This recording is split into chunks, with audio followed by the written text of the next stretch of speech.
Welcome to Getting to Know God. We thank our sponsors, William Ford LLC, William Ford Publishing, and this is a follow-up video. We want to talk about communication.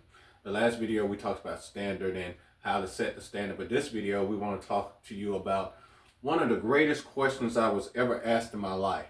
One of the greatest questions I ever asked was asked by my mother.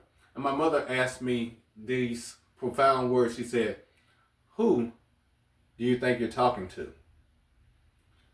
That question helped me to understand the Bible says a soft answer turns away wrath. And so I understood from that point on that there's different levels of communication and that I could not communicate with my mother in the same way I could to my brothers and also, as she would say, my little friends.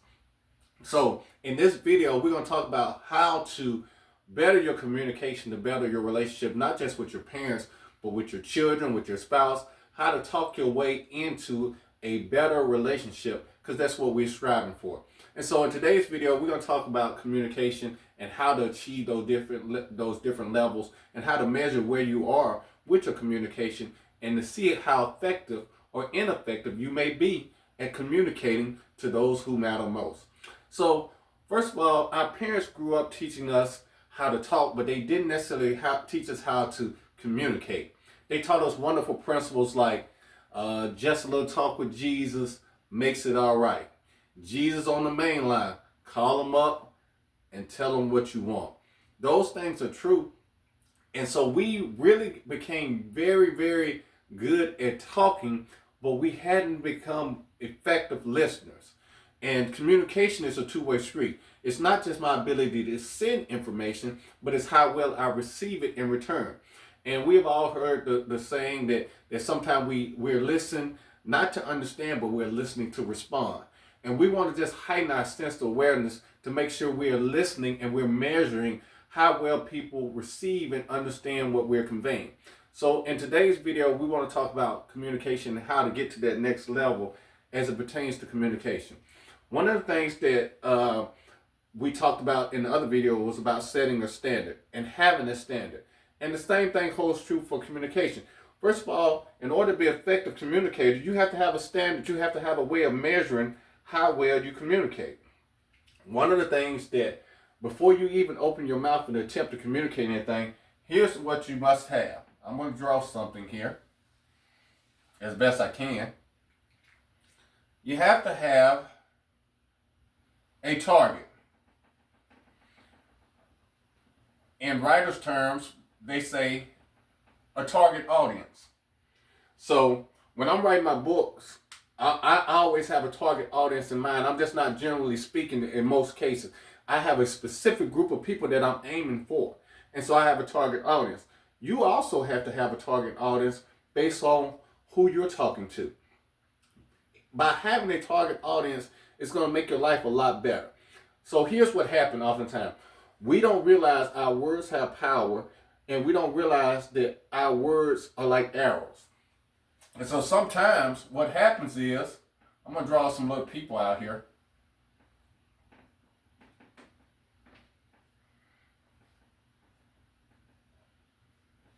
When we're communicating with people, if you don't think in terms that your words have power and your words are arrows, sometimes when you're just throwing words out there, you're actually hurting people or shooting people that you didn't intend to hit.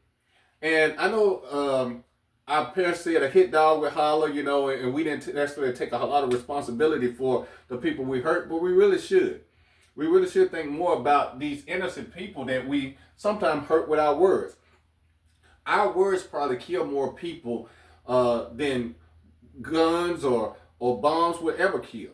Our words have assassinated more character than anything that we ever would do. And so we have to be more careful with our words and be more precise with what we're communicating and who we're communicating with. Because we don't want these casualties hurting people that we didn't intend to hurt. We want to make sure that we're always focused in our language and our words are aiming for the target. So in order to set those standards, you have to understand before you even start to communicate What's that person's level of understanding on the subject matter that you're talking about? Can they actually comprehend what you're saying? You can't have the same communication with a child as you would with an adult. And sometimes you can have a better communication with a child. Sometimes the child has a better understanding than adults do. But in most cases, you're going to have to access it. So if I'm going to have a talk with someone about the Bible, my target may be large if they're a Bible scholar. I have a big target that I can just say things and they know what I'm talking about. I don't have to go in great detail, and I can hit the target because they know what I'm talking about. But if I'm talking to someone about the stock market who don't know anything about Dow Jones or the NASDAQ or anything like that, my target is going to be much smaller in having those conversations, so it's harder for me to hit the target. So what we have to keep in mind when we start to communicate with people is sometimes we're sending messages and we're communicating things that the other party does not have the ability to comprehend what we're saying or how we're saying it. So we have to be more diverse in how we communicate. When you think about how big of a market communication is, people spend billions of dollars to run TV ads and movies and this, that, and other to communicate ideas and concepts. You can have the best product in the world, but if you go to the bank and you can't communicate to the lender what your product is about, how it's going to change people's lives, you're going to be dead in the water as soon as you get there. So communication is so important that they'll pay people to go in and communicate for you. Communication is so important that they'll pay an actor to advertise a product that they don't even use, because that actor is a better communicator than necessarily the people who come up with the ideas.